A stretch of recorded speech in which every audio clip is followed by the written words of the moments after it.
목자가 전하는 인간관계의 기술 7가지.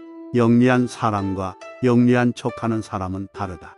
영리한 사람은 자신의 영리함을 깊숙이 묻어두고 필요할 때만 사용하는 반면, 영리한 척하는 사람은 다른 사람을 모함하는 것을 재주로 여기고 시시때때로 사용하다가 자신이 판 함정에 스스로 빠지곤 한다.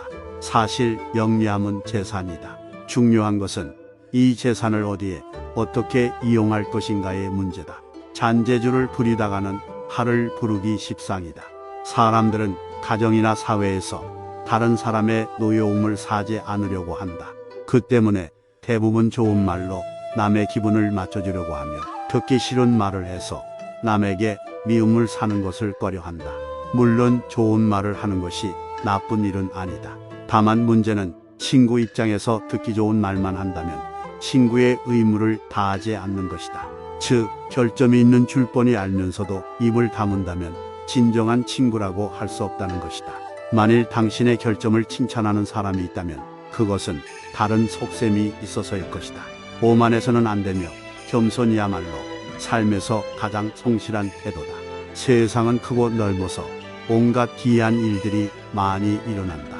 그 속에서 개인은 아무리 힘이 세고 영리하다 해도 우주 속의 한 점 먼지일 뿐이다. 깨는 사람 위에 나는 사람이 있다고 자기보다 뛰어난 사람은 언제나 존재하기 마련이다. 논쟁이 시작되면 상방은 원래보다 자기 관점을 더 고집하기 십상이다. 사실 논쟁은 아무런 의미도 없다. 논쟁에서 졌다면 할 말이 없다. 한편 상대방을 철저히 눌러 이겼다 한들 무슨 소용이 있으랴. 일시적으로 승리를 거둘 뿐 그 쾌감은 오래 가지 못한다. 뿐만 아니라 논쟁에서의 승리는 상대방의 자존심을 짓밟은 대가로 얻은 것이다. 남의 체면을 깎아오던 승리 때문에 상대로부터 원한을 사서 화를 당할지도 모르는 일이다. 상대방과 논쟁할 때는 두 가지 결과를 생각해 봐야 한다. 하나는 의미 없는 표면적 승리이고 또 하나는 상대방의 호감이다. 이 두 가지는 한꺼번에 얻을 수 없다. 그렇다면 우리가 진정으로 원하는 것이 무엇인지 곰곰이 생각해 봐야 한다. 교만은 사람의 몸을 감싸는 악취처럼 조언을 건네는 친구를 쫓아버린다. 다른 사람의 의견이 나와 다르다고 잘난 척하지 말고 스스로를 돌아보아야 한다. 그래야 마음을 비우고 더 성숙해질 수 있다.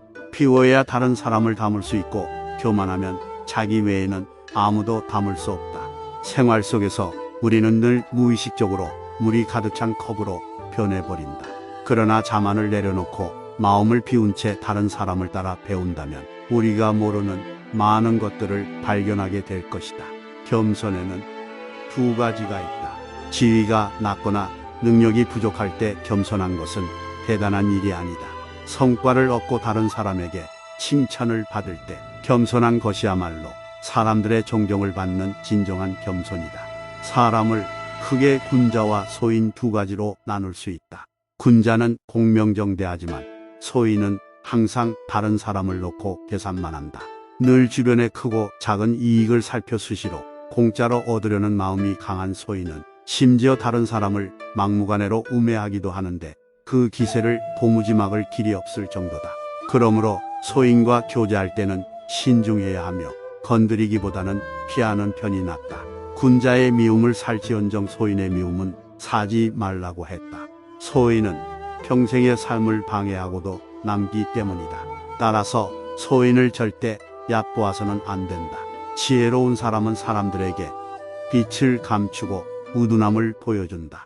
빛을 감추고 우둔함을 드러내는 것은 자신의 지능이 낮음을 보여주는 것이 아니라 자신을 보호하고 화를 일으키지 않으며 재능을 더 잘 발휘하기 위한 것이다. 비범함과 특별함을 추구하는 것은 적극적인 인생 태도다. 하지만 혼자만 자랑하고 주위 환경을 무시하면 타인과 어울리지 못하고 혐오감을 불러일으킬 수 있다. 옛부터 사람의 재능은 밖으로 드러내면 안 되고 감추라고 했다. 이 도리를 알아야 소인의 질투를 받지 않고 하는 일을 순조롭게 전개해 나갈 수 있다.